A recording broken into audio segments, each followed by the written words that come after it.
he is turning the Federal Communications Commission into the Federal Censorship Commission. It's a betrayal of the FCC's mission. You should resign, Mr. Chairman. You are creating a chilling effect. Chairman Carr, you are not reinvigorating the public interest standard. You are weaponizing the public interest standard.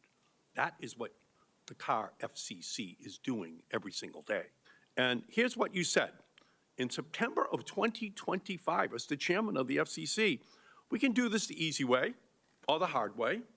These companies can find ways to change conduct or take action, frankly, on Kimmel, or there's going to be additional work for the FCC ahead. Now, that statement was roundly condemned across the political spectrum. Chairman Cruz called it dangerous as hell. Chairman Carr, do you regret making that statement, yes or no? Chairman Carr, you are not reinvigorating the public interest standard. You are weaponizing the public interest standard. That is what the Carr FCC is doing every single day. Behind me are your past tweets declaring your commitment to the First Amendment.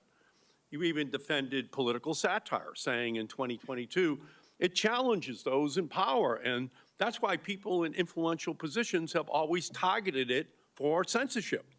That's why your threats against ABC and Disney over Jimmy Kimmel's political monologue were so outrageous. And here's what you said. In September of 2025, as the chairman of the FCC, we can do this the easy way or the hard way. These companies can find ways to change conduct or take action, frankly, on Kimmel, or there's going to be additional work for the FCC ahead. Now, that statement was roundly condemned across the political spectrum. Chairman Cruz called it dangerous as hell. Chairman Carr, do you regret making that statement, yes or no? Senator Markey, thank you for the question. My job is to enforce the law as passed by Congress. That includes a public interest standard, and broadcast TV is fundamentally different than any other media. We have a news distortion rule. Do you regret making that statement?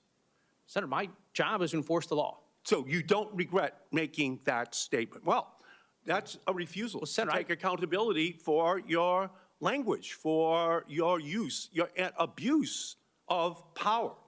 You will not say that you made a mistake. For example, in your response to my oversight letter in September on the Kimmel incident, you repeatedly stated that the media companies made their own decisions in preempting and suspending Kimmel. You seem to think that your words, the most powerful communications regulator in America, especially your threats, don't matter.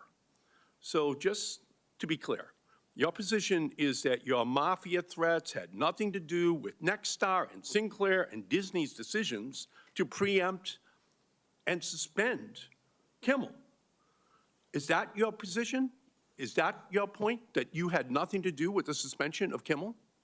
Senator, you look at the evidence, the express statements by every single company involved, from Nexstar to Sinclair to Disney, as recently as last week, is that they made these business decisions on their own. The record is clear on this. And again, you're refusing to take accountability for your own words. You intimidate the companies.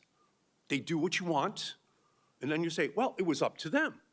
You're the chairman of the Federal Communications Commission. Actually, you're now the chairman of the Federal Censorship Commission. And these broadcasters, they feel that censorship. You have broad authority over the media industry, especially broadcasters. Your words and actions matter. Now I'm going to give you another chance to take accountability for your actions. In 2022, you said, quote, a newsroom's decision about what stories to cover and how to frame them should be beyond the reach of any government official not targeted by them, by government officials. Do you stand by that statement? This was a letter written by House Democrats to cable companies, pressuring them to drop Fox News, OAN, and Newsmax simply because those Democrats thought they were right-wing. Do you stand by your statement? Yes, I do. I think that's inappropriate what the Democrats did there. Good. I just want to get your own views out here on the record for people to hear. So in February, under your leadership, the Federal Communications Commission opened an investigation into a San Francisco radio station over its coverage of a federal immigration raid. FCC investigation is a big deal for a local station. In a worst-case scenario, the FCC could shut down the station by revoking its license. In fact, you have repeatedly suggested over the past year that the FCC could revoke station licenses. Yet this investigation was based solely on the news content of the radio station's coverage of an immigration raid. I have the entire news statement that they put out that day. This happens every day, everywhere across the country for broadcast journalists. This investigation was based solely on this very brief statement that is in everyday coverage. And I have that transcript. And the anchor was literally reporting on the information that was released by the mayor, by the local city council member, and a community group. So you're telling me that reporting on statements from public officials and a community group is grounds for an FCC investigation?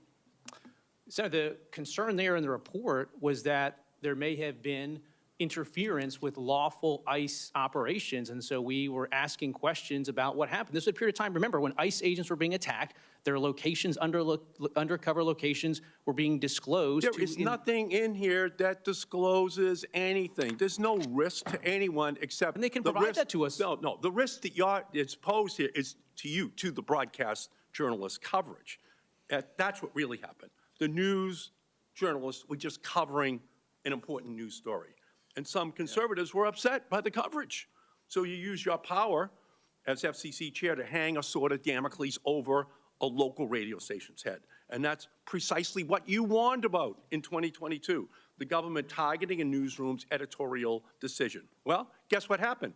The station demoted the anchor who first read that news report over the air and pulled back on his political coverage. You got what you wanted. One former journalist at the station said, chilling effect does not begin to describe the neutering of our political coverage. That's what you wanted, that's what you got, but it affected stations everywhere. So just let me say again, the neutering of our political coverage, this is government censorship, plain and simple. Was it a mistake in retrospect for you to say that, to instigate an investigation of that San Francisco radio station? Was that a mistake? Senator, if broadcasters understand, perhaps the first time in years, that they're going to be held accountable to the public interest, to broadcast hoax rules, to the news distortion policy, I think that's a good thing. I don't have a poster board, but listen, in 2018, you signed this letter right here to the FCC. You signed a letter to the FCC asking us to investigate Sinclair's news activities. You said investigate Sinclair's news activities. And you know what happened after that? Over 227 licenses were up for renewal or due during the Biden years. Almost none of them were renewed after your letter. Your letter produced results that we're seeking. Chairman Carr. Madam Chair. Well, you're well over your time here, so. A lot of it is because Well, no, it's not, because I looked at the clock and you were already 2 minutes over. All right, But so I'll just finish, Madam Chair. He is turning the Federal Communications Commission into the Federal Censorship Commission. It's a betrayal of the FCC's mission. You should resign, Mr. Chairman. You are creating a chilling effect Do you on regret broadcast I would ask journalism. you- 2018 asking Senator the Markey, FCC please. to investigate There's a lot of people on Sinclair's this news committee. activities? Thank you. Do you Thank you. regret Chairman Carr, sending a please letter asking us to please investigate suspend. Chairman Sinclair's Carr, news we'll move to the activities? next question. Senator Sullivan. Subscribe to One India and never miss an update. Download the One India app